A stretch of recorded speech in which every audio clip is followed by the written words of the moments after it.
Good evening, everyone. As more and more of you all start to trickle in and be able to get situated, I'm going to go ahead and get us started just because there's a fair amount of information that I have to cover. I know we have a large crowd coming in, and I will say, as I'm moving through slides, as I am going a little bit more into all the different topics that we have to discuss tonight, please don't hesitate to drop any questions or comments that you have in the chat box.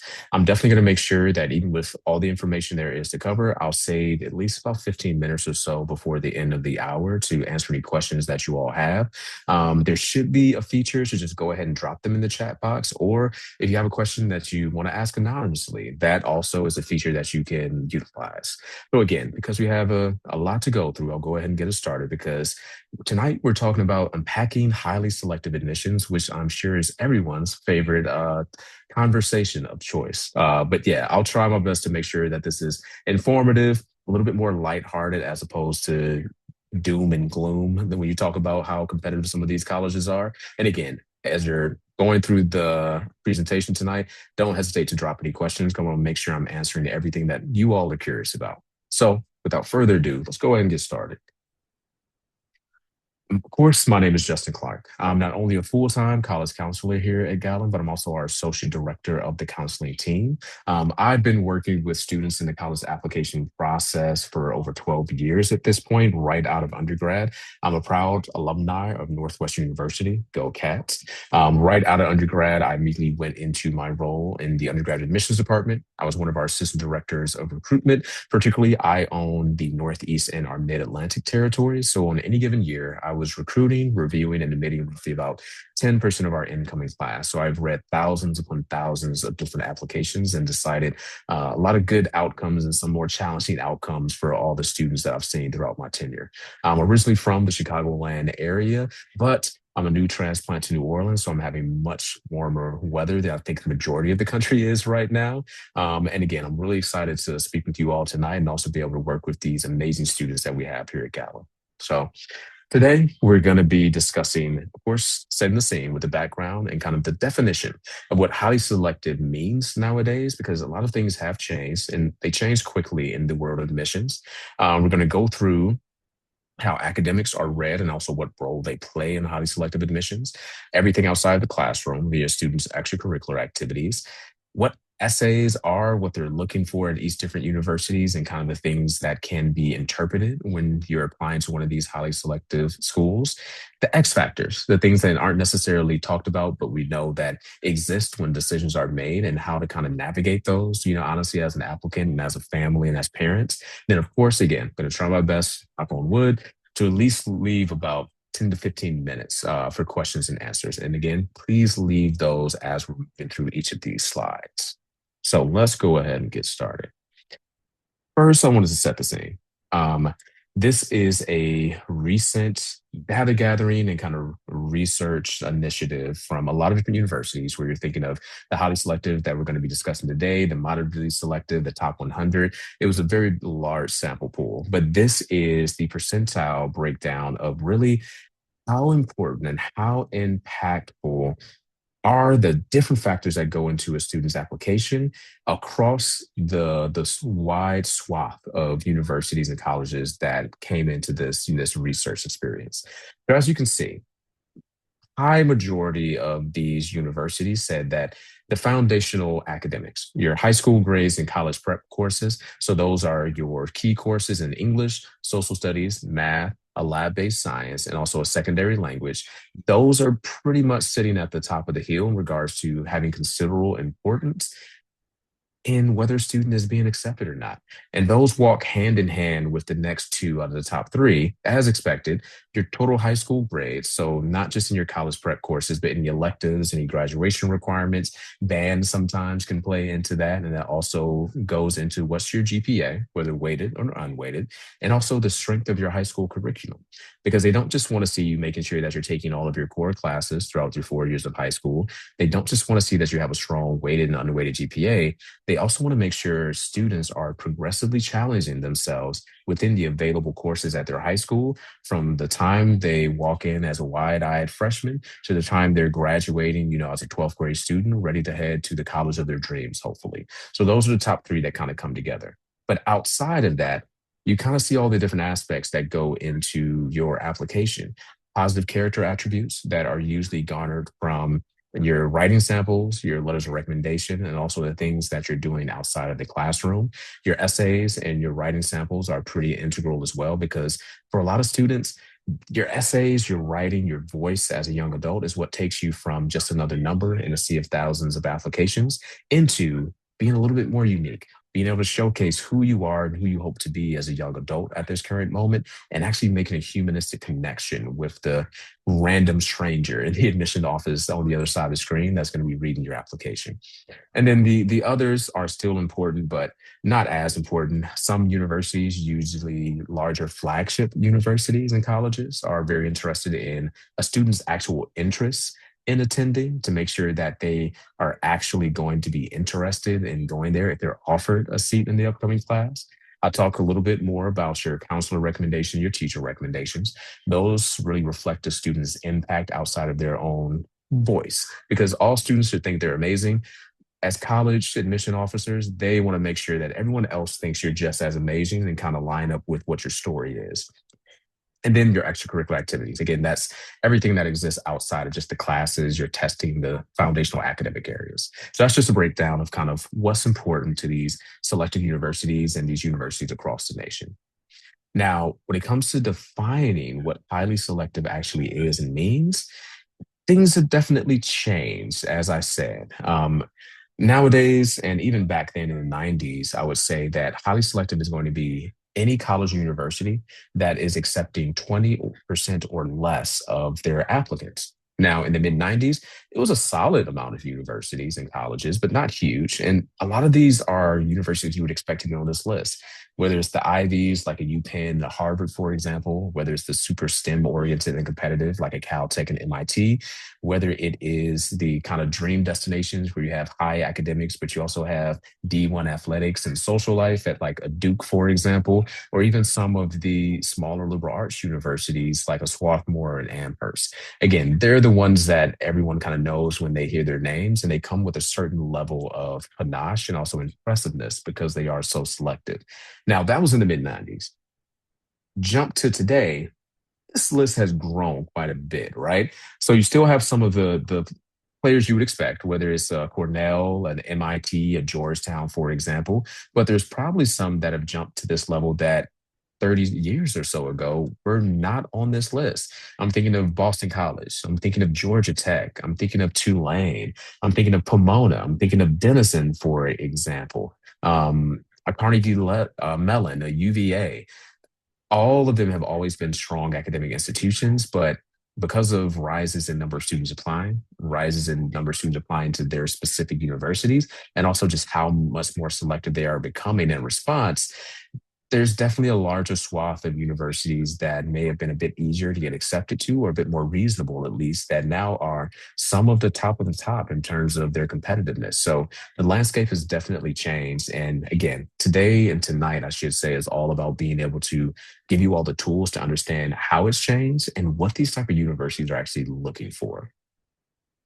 So academics breaks down for the most part to rigor and performance. First up is balance. And I say balance because you want to try and have your student take as challenging, progressively challenging, I should say, of a course load as they can throughout their high school experience.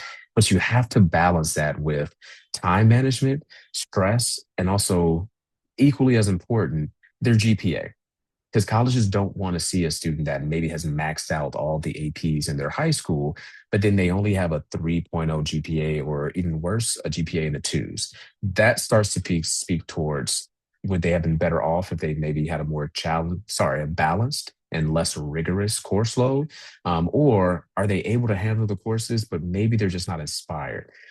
That's the type of thing where you have to look at your student, you have to look at their strengths, whether it's they're a STEM student, they're more so focused on theater and the humanities, for example. And you have to think of what type of high school experience you actually want them to have while balancing and maintaining a strong academic profile, that's going to be something that these colleges and universities that are highly selective are paying attention to. And you also want to make sure that you're paying attention to as well. And you have to find your balance as opposed to anyone else's, I'll say.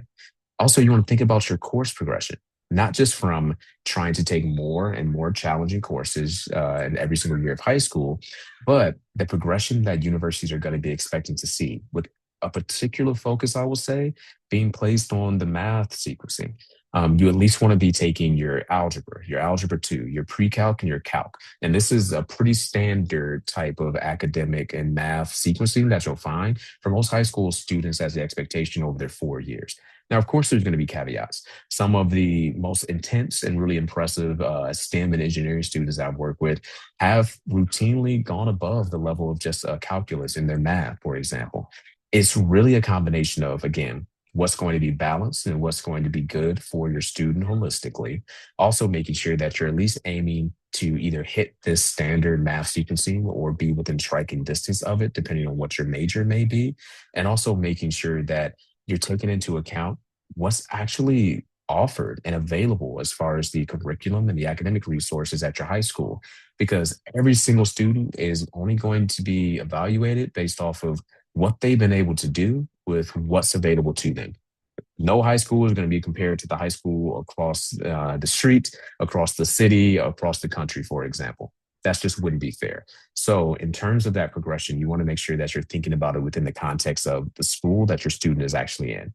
And last but not least, some universities, I won't lie, within the highly selective range will count the number of APs, whether that's because they may have a huge number of students applying to a particular university and they need some way to be able to see where everyone is ranked, for example, or because they may honestly have an internal threshold of APs that they're looking for from a student coming from this high school and this particular high school curriculum. So, again, reach for balance, try and progress your student as best as you possibly can, and think about how many honors or APs or high level versus standard level IB courses that your student is, anticipating being able to take, because that's kind of the academic profile that a lot of these universities are looking for. Now, this is a really interesting stat, I will say, and it's still very, very recent. Now, what this is showing you is in terms of AP scores at the elite level, which is honestly a 4 or 5 for these highly selected universities and universities across the nation, particularly in the top 100.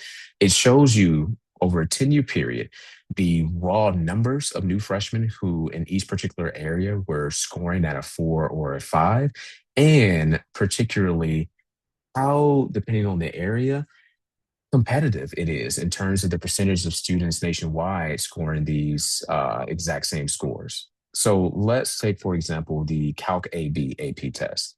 You saw that it went up as far as the raw data of number of freshmen that were getting a 4 or 5 in this particular area, but not by a huge amount. Now, what I will say is that when you're thinking about that percentile of students on a national scale, 4% isn't huge, but in terms of these highly selective universities, that's a pretty big swing to go from roughly 20% of students were scoring a 4 or 5 in the Calc AB AP test in 2014 versus now you're down to only 16%. So that's something to think about as well with the academic side of things is what is going to be good enough, one, to be competitive in the pool at the school of your choice, and also secondarily, to actually get college and graduation requirements, which could be really helpful for a student that wants a bit more of a flexible undergraduate experience inside the classroom and really wants to make sure that the APs that they work so hard to get a good grade in during high school also result in a comparably strong test score. Now let's go outside the classroom. This is probably one of my favorite phrases, and I'll definitely dive into this a bit more. But when it comes to your extracurriculars and your students' extracurricular profile, the best advice that I can give you that the college counseling team at Galin is that you want to aim for a well-rounded extracurricular profile or extracurriculars with a bit of a spike. And by spike, I mean If they are a well-rounded student outside of the classroom, some leadership, some community involvement, volunteer hours, for example, maybe a part-time job, but their spike is that they love flying and they're this close to maybe getting their pilot's license, or they're an athlete that absolutely loves being out there on the field, and they may be all district or maybe all state when it comes in lacrosse or basketball, for example. Or they're really interested in studying kind of ethical business in the age of AI, for example. They're combining a passion for software development with also a passion for entrepreneurship and business. And that may be the two majors they're applying as. So they've maybe started their own blog or they've done some individualized research. Whatever it may be, again, you want to aim for well rounded across the board with a spike or a particular bit of personality being thrown in that makes sense for the major that your student, sorry, major that your applicant is going to be applying as. And also, it actually reflects what they're passionate about in life overall. So that's kind of how you want to think about your overall extracurricular activities. And again, whether it's them being a positive community member in and outside of high school, whether it's them kind of adding that bit of a spike by actively pursuing areas that they're interested in, or is them showing that they can be a leader. And leadership comes in different ways. They could be an officially elected leader, or they could be a leader that operates behind the scenes. All of these things come together to reflect the positive character traits that we talked about a little bit earlier that are still fairly impactful when it comes to students being evaluated at these highly selective universities. And examples are always great. So when you're thinking about what would reflect that my student is a positive member of their community, volunteering, tutoring, whether it's at the middle school level or maybe it's, first year freshman, for example. Caretaking falls into this, whether they're helping maybe with an elderly member of the family, whether they watch their younger sibling, for example, or they may have a part-time job where they're babysitting. You can also show that you're a positive in your community through your high school clubs. Because again, being able to be a part of a club shows teamwork. It shows that you care about something bigger than yourself. And it shows that you're kind of finding your niche or your areas of comfort and your second families within your larger high school community. When it comes to leadership, these are a little bit more straightforward. You got your sports captain, your elected club leader. You might start your own club and be the founder and the president. These are a little bit more easier to kind of navigate. And more so when we're thinking about what can be that spike, quote unquote, or you showing that your student is actively pursuing their areas of interest, you could be amazing and make state or nationals for DECA. This definitely qualifies for what the highly selective universities are looking for. Or, like I talked about earlier in my example, you could be doing independent research or a project that leads to a published paper. Though I will say, students that actually have published research papers are some of the rarest, even within the highly selective universities, that you're going to find. You don't run into that often, I would say. Now, to put this into context, because there's going to be a difference between what a Harvard or Duke is looking for versus the University of Illinois or Loyola Marymount University or even a Carnegie Mellon or an MIT. But to put it in kind of the ranges of what's considered selectivity, when you're looking at universities that are accepting either 70% or more, those are moderately selective. Um, just having an extracurricular profile that includes sports, and student might be a member of one or two clubs. They've done a bit of volunteering, or at least enough to graduate high school, and they may have a part-time job. Nothing wrong with that. They still are going to be right where they need to be for those moderately selective universities. Now, more so for the universities that are a tier below that, so more competitive, and Madison would kind of fall into this. You're thinking about, again, sports would cut it. You kind of want to bump up your club's membership. So 2 to 3 clubs that you're part of with some semblance of achievement, notable achievement, at least one. Some leadership would be great to have. Moderate community service, though you want to think about community service that is attached to, again, your major or what you're really passionate about, what your spike is. And then a job never hurts. It shows accountability, it shows responsibility for a high school student. Now, as we start getting more selective, we're looking at your highly selective, which are 45% or less. Again, sports, if you're in a sport, you're expected to be a leader. You don't have to be all state, but probably a captain or, a vice captain. You want to be more involved. 3 to 7 clubs or more that you're a part of. It's good to have variety. It's good to have achievement or some type of notable accomplishments in at least three, and that kind of starts to become a little bit more impressive. Whether it's at an achievement at the district level, the city level, the state, or even the national level, you do want to have a bit more substantial community service, and it has to be attached to the theme of your application. And then you do need to have kind of that spike activity, whether it's research, whether you started your own business, anything that makes you stand out a bit more. And then when we get to the most selective, those highly selective, as we're talking about today, this evening, these are going to be the 20% of less. This is extensive leadership. You started a club, you have accomplishments attached to it, you led it through a successful project, whether that is raising money or whether that is maybe working with the principal or the student board leadership to be able to implement a new policy. You kind of are expected to have some national or something that can be equated to national or international level recognition via debate or a DECA would be great examples. If you're doing research, it can be individualized, but it should probably lead to publication. But most students are going to pursue research through a university program. It's at the university level, and you actually have a solid amount of contributions that you've given to this research pursuit that you can be able to write about, to speak about, to be able to kind of talk about during an interview. And then you still have your, marquee or your spike activity. And we are thinking about more so those standout activities, those marquees, those spikes. Those could be the National History Board. Those could be a forensics competition. That could be an very, very maybe competitive summer program. Iowa Young Writers, Yale Young Global Scholars, MIT, Mites and Mostex would come to mind. There's going to be a lot of things, but we're thinking about at the level of the most selective, what's kind of going to fit the bill is the ones that are the most competitive and the ones that are going to stand out via name alone. You really don't need to explain them too much because it's that competitive to get selected. Now, what is probably my favorite part of working with students throughout this application process is the essay component. Because again, as I've been going through these different levels of selectivity, as I've been talking about the academic progression that you want to have, the things that you need to think about when you're thinking about how many other students may be getting a 4 or 5 in their AP test and that are applying. Even when it comes down to the type of things you should be doing or accomplishing, to be a competitive applicant outside the classroom via your extracurricular activities, there's always going to be overlap. It's very rare to find a student that is doing something so completely unique and different that we haven't seen it throughout our career. And even more so, we haven't seen it through all the other students that might be applying from your high school or at least your state. So a lot of that overlap starts to push students to feel like and wonder, honestly, am I just a number? And again, that's why I love working with students on the essay component because this is their voice.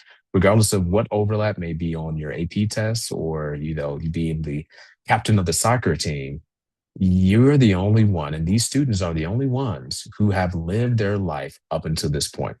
So, regardless of what they've done, what they haven't done, what they have or have not accomplished, they each of them have a unique story and they each of them have a unique orientation to their major, to what they enjoy doing outside the classroom, and to their reason why they actually want to apply to college, but also a specific college. And that story is told through your first option, the personal statement, roughly about 650 words for students. You have 8 different essays you can choose from, one of which is just a pre-response. So you can literally almost write about anything when it comes to a personal statement.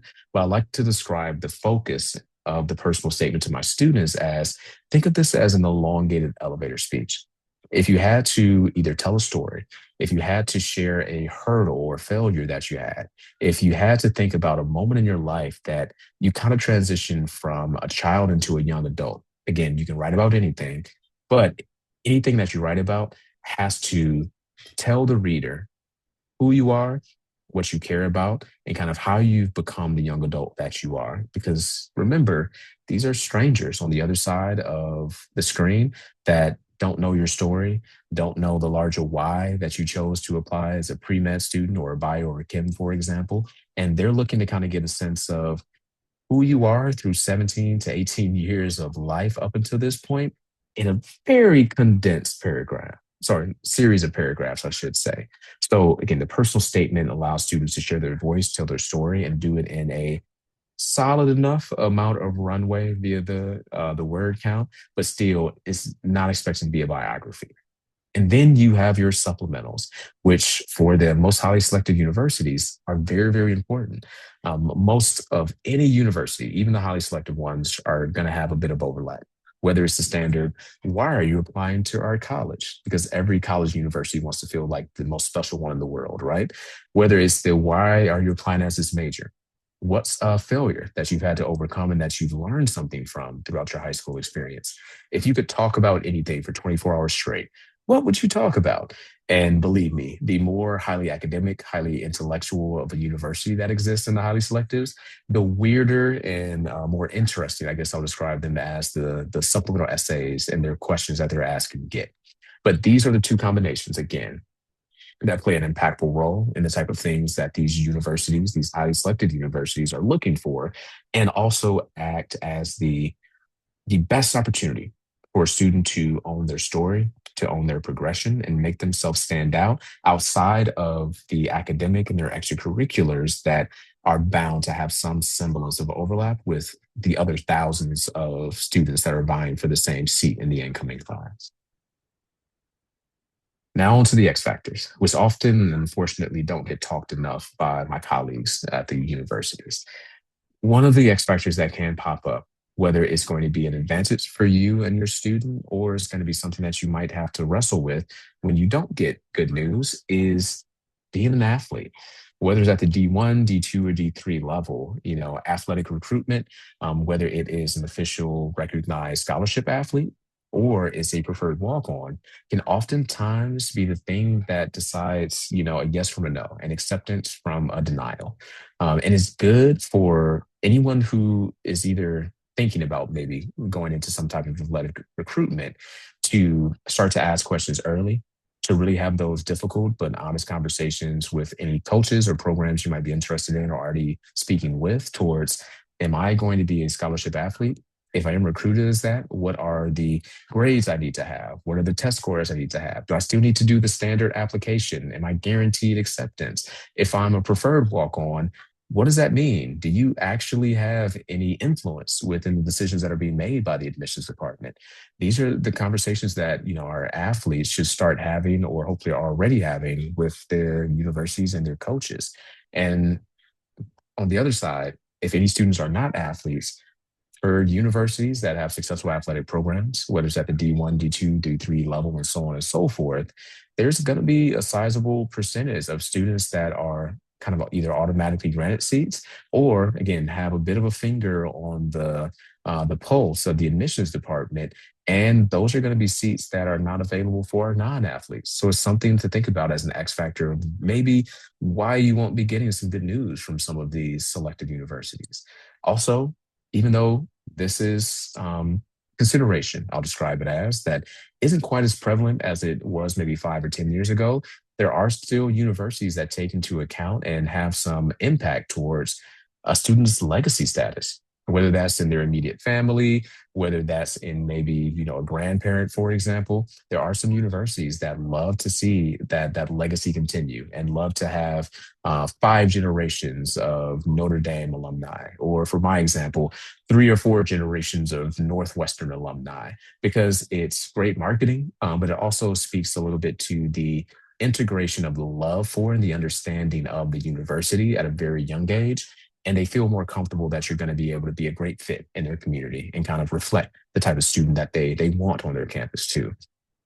And then the last X factor that oftentimes comes into play, unfortunately, a high percentage of the time behind the scenes, are your institutional priorities.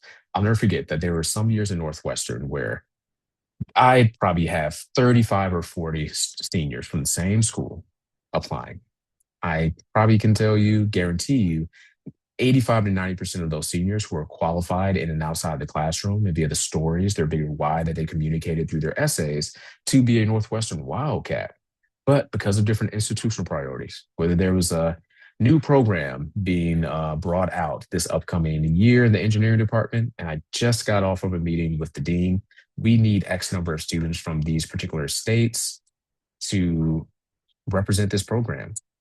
that's something that if you're applying as wrong major on the wrong year, that may be the reason you don't get good news from these type of highly selective universities, or whether it's because they're looking for students that are different than who they usually recruit. Maybe it's a strong Midwestern university that is trying to expand to become a very big name nationally and internationally. And they might need more students from Florida. And you happen to live in Idaho, for example. There's so many different things, these institutional priorities that are constantly in flux, that are constantly changing, that especially at the highly selective universities, are more than likely the reason why your student who, don't get me wrong, was definitely qualified to be a student on the campus is those are the reasons why they're not chosen.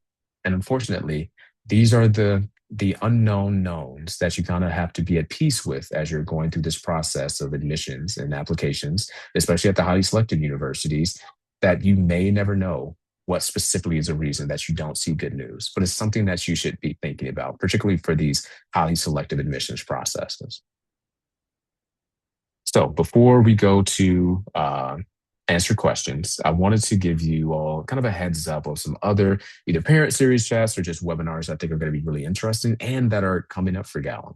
So the first is, and I'm actually going to be presenting this with my colleague Dan, but on March 9th, we're going to be talking about, is my student score good enough? Standardized testing to college admissions. And then after that, more so from our executive functioning arm of Gallon, we're going to be giving a presentation on the 18th, both at noon and 6 p.m., for how to help your high achieving underperformers, executive functioning for high school students. That one's really interesting. Not to say mine will not be as well, but that one's really interesting to kind of understand how to best support your students if they are extremely strong academically, but you feel like they're not necessarily realizing their potential and how you can navigate that from a support system as a family. So both great, great webinars that are coming up. If they feel like they're going to be a good fit for you, I encourage you all to be able to register on our website and also specifically at the link below. All right. Wanted to make sure I'm leaving enough time, which I think I did. Um, if any of you all, have any additional questions that you don't want to ask right now, you can of course reach out directly to me. My email address is just justin.clarke, CLARKE at galined.com. And outside of college counseling, if you need more academic support, maybe a specific subject area tutor, you can also email us at info@galined.com as well. But again, any questions, whether I didn't dive deep enough into a subject that you're still interested in, whether you have a question that was not covered in any way, shape, or form, please, now is the time to leave anything in the chat box or to ask anonymously as well. And I promise via the Q&A section, I will definitely answer. So I have one already, so I'll go ahead and ask that. So everyone, oh, sorry, answer that. So everyone can be able to, hear the answer. But as I'm doing that, again, definitely be able to ask me any questions, drop them in the chat box or use the Q&A section as well. But this question is really towards dual enrollment, meaning an example would be if a student finishes their sophomore or 10th grade year at high school and enrolls full time at a local community college for junior and senior year, how does that play into the admissions process, their review process, and particularly both of those at highly selective universities? So I'll definitely say it depends on the specific dual enrollment courses, particularly because, and this is unfortunate, but in the realm of highly selective colleges and universities, um, the known knowns that are standard in terms of the academic curriculum for a student, whether that's an AP, whether that's a general honors, whether that's the IB curriculum, those traditionally at highly selectives have a bit more weight than finishing up, say, taking classes their 11th and 12th grade year at a local community college. And that's difficult because obviously when you're taking classes through these dual enrollment courses, oftentimes they're free or they're highly reduced, or they do result in college courses that you may be able to transfer to other universities. But it's a little bit more difficult because they're looking for more traditional rigor, I'll describe it as, at a lot of these highly selective universities. Now, things change a bit if it's not at the community college level, but it might be at a local public flagship, like a University of Wisconsin-Madison, for example. You're taking some courses just because Your student is a whiz in math and is completely exhausted all the math classes they can take. They need a bigger challenge. Now, that can be just as and oftentimes more impressive than just taking the standard traditional AP, IB curriculum or just honors courses. And the good thing about it, where that still can be impressive, is that for every single college, university your student is going to be applying to, their high school is going to send what's known as a school profile, which many of you, I wouldn't be surprised are familiar with. This gives a breakdown of everything you can possibly think of in a nutshell for that high school and the high school community, as well as their academic curriculum and what's available for students to take. And specialized programs like a dual enrollment would fit in here. Students are able to take it, they're going above and beyond academically. So that can give that context where it's incredibly impressive to do, take coursework at Madison, for example, and still apply to a Dartmouth or a Cornell or a UPenn or an MIT, I would say. I hope that answers your question. Let me see if there's any other questions. Okay, we have a couple more. All right, this question is if there are data sources where we can learn what is a typical profile for students accepted from our area for a particular university. Great question. So, what I will say, depending on the university, um, the enrollment data is available online. I will say that unfortunately, it is a lot and a lot of information to crawl through, but it gets fairly specific in regards to these are the average ACT, the average SAT, the average GPA, for example, the major breakdown, early action versus early decision, and sometimes of all the students that applied and were accepted, excuse me, denied or waitlisted or deferred from the previous admission cycle. So that's going to give you the most raw and honest data, but you do have to do a little bit of math sometimes when you're looking for there. Not all the time, unfortunately, will you be able to get as granular in that data when it comes to seeing the profiles or the typical profile for students accepted from your area for a particular university. But that's where I would honestly encourage you to be able to leverage your own high school and your in house high school counselors data that they have, whether it's from last year, whether it's 5 years back. If they're exceptionally specific with their data, they may even have 10 years back to be able to look at, well, this is the national profile or the average ACT, average GPA, for example, of students accepted at insert this university. But from the last couple of years, these are the profiles of all the students that have applied, for example, and they've been accepted, denied, deferred, or waitlist. That internal data can probably be your best friend. And again, that can be easily gained from speaking to your in-house team and being able to have that conversation of, hey, of course, anonymize everything, but can I get some example profiles of students that have applied in years past from our high school, or if they have it from the area, and how they've done, how they've made out, through their application processes? Good question.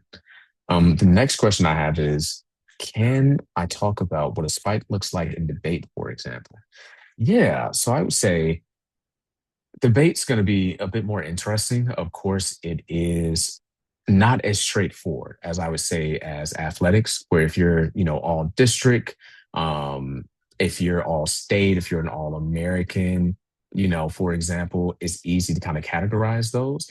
Of course, there's going to be bigger debate competitions, which are notable, and you're still going to be able to have that as far as most outstanding on the individualized basis, or if you're going to maybe a debate tournament or an invitational, at Harvard, those definitely stand out. And the good thing about that, I would say, is that from a national standpoint, from a general standpoint, and especially from a school, high school, I mean, an area specific standpoint, whoever's going to be reading your application from that particular university is going to be the expert in your high school, your area, your region to know exactly what's going to be impressive, coming from that region when it comes to a student being involved in debate.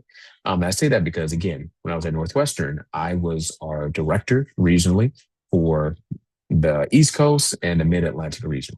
So that means everywhere from just outside of my DC schools, like a Thomas Jefferson, to my boarding schools on the East Coast, like the Hotchkiss, to my New York prep schools, for example, anywhere you can think of.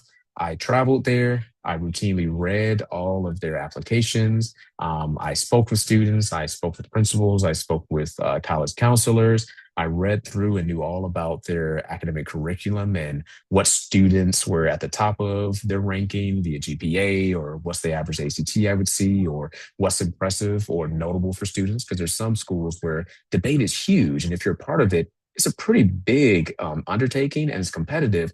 That's something that's impactful. Just like at other schools, journalism may be well known on a national scale, and that's something to keep an eye out for.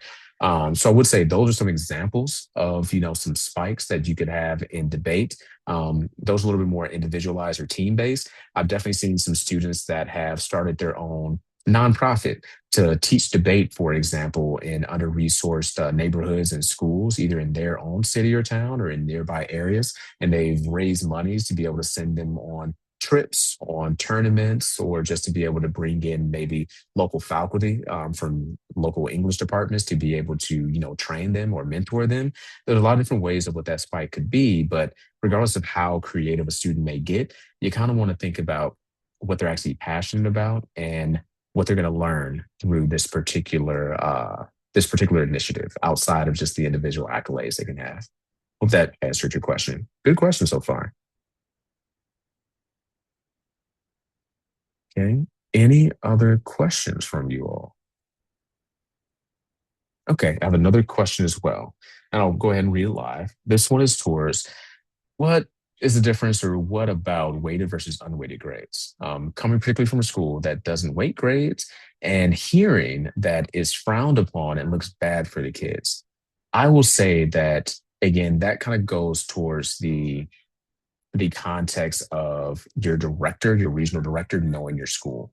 And I'll even use my own example when I was not a director, but I was on the high school side of things in Chicago.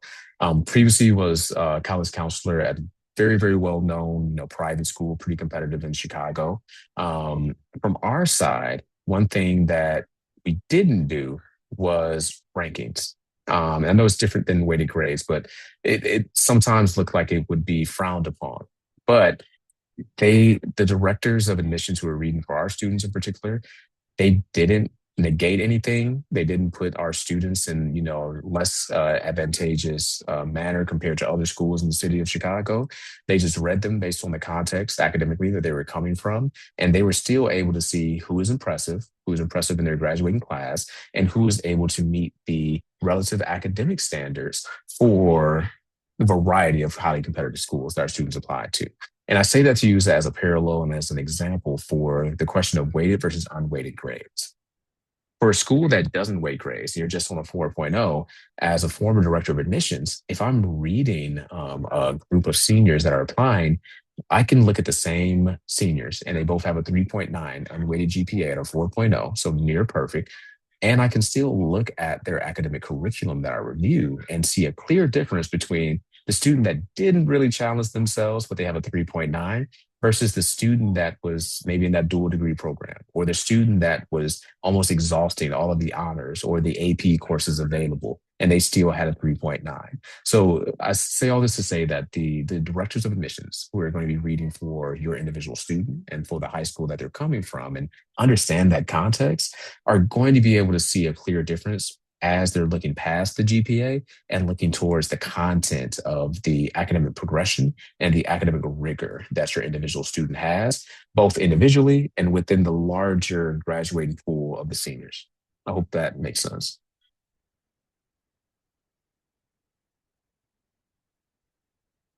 All right, we have a couple more.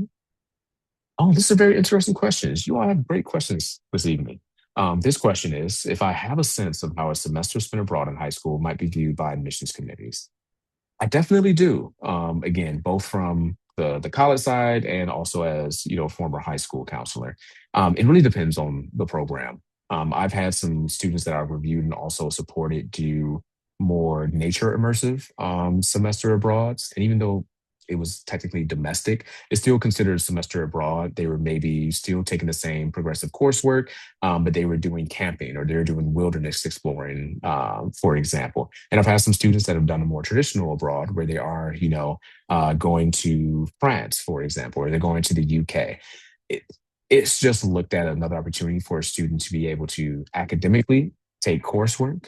Um, it does start to bleed into adding a bit of, I guess I'll say, panache, or individualism, or a bit more uniqueness to the story of the student, I would say, because I would say, former director of admissions, if I see a student has done a semester abroad, I would expect that to be talked about, or some lessons learned, or even a bit more of a maturity level than I expect from your standard student.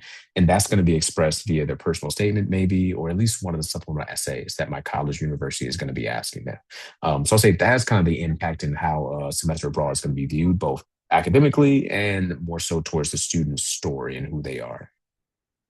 All right. We have another question here. It's really towards how well can admission staff tell the difference between a student who is maybe starting a nonprofit in their community because they're genuinely passionate about that cause versus a student who is starting a nonprofit because their parents want the kid to get into a highly selected university? Great question. Again, over thousands upon thousands of applications that we read, it becomes a sixth sense, and it's through a combination of different factors. So let's start with the first, kind of the telltale signs of a student that's actually doing it for a good reason, or I should say a little bit more passionate reason. It's going to come up in their writing. It's going to come up in their writing, whether it's through their personal statement or whether it's through their supplemental essays. They're going to write about it in a passionate way. They're going to have a genuine narrative. They're going to have a unique voice. They're going to have a unique connection to the initial cause. That's that initial source code of them creating this nonprofit, for example. And also, it's going to be a part of their identity and their story for everyone around them. Because don't forget, one of the impactful, not quite as impactful as grades, but still impactful aspects of these highly selective universities, what they're looking at is your positive character traits, and then also your letters of recommendation, both from your college counselor and your teachers. We're looking for those not just to make sure that you're a good community member and also that you're handling business in the classroom.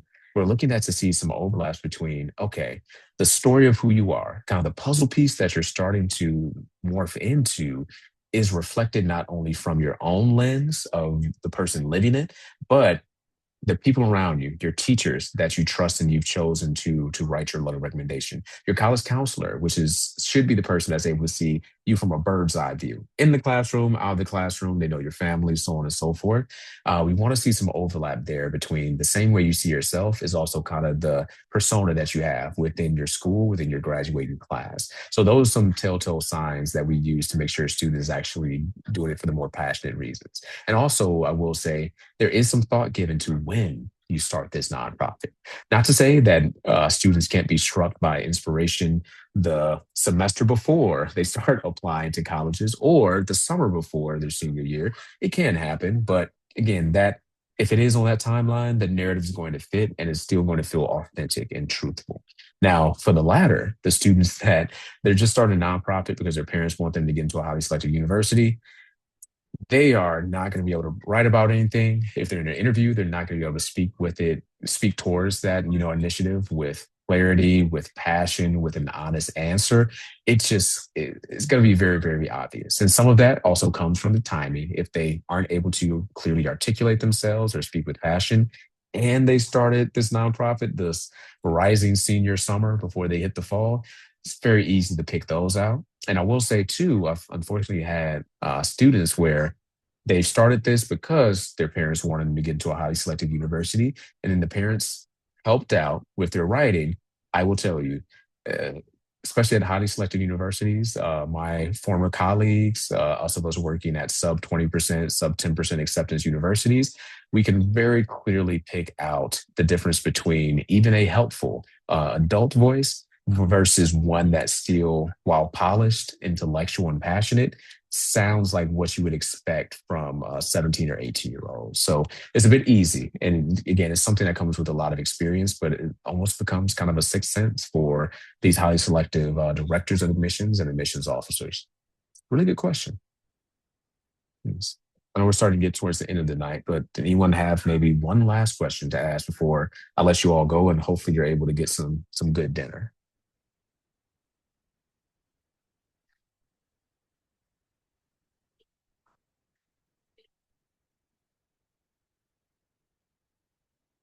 All right. Well, it seems like everyone got their questions answered. So I'm happy I was able to be of service for you. Again, you all have our information now to reach out if you need any type of specific academic support. I told you a bit about not only my upcoming webinar, more so focused on testing and the role that plays in admissions in partnership with our director of testing at Galin, but also my colleagues who are going to speak more so in a couple of weeks towards executive functioning. Both of those are going to be valuable, so definitely register for those. And then again, if you all have any specific questions, if you're interested in college counseling, services and kind of want to talk through all that jazz with me, you have my direct email. Again, it's justin.clarke, Clarke, at galined.com. Love to talk to you. I'm a nerd when it comes to education. That's why I've been doing it all of my adult life. But yeah, hopefully this was a great experience for you all. Take care. Have a good rest of your evening. Have a good rest of your night. And hopefully I'll be seeing you all soon if you decide to work with our team. Take care, everyone.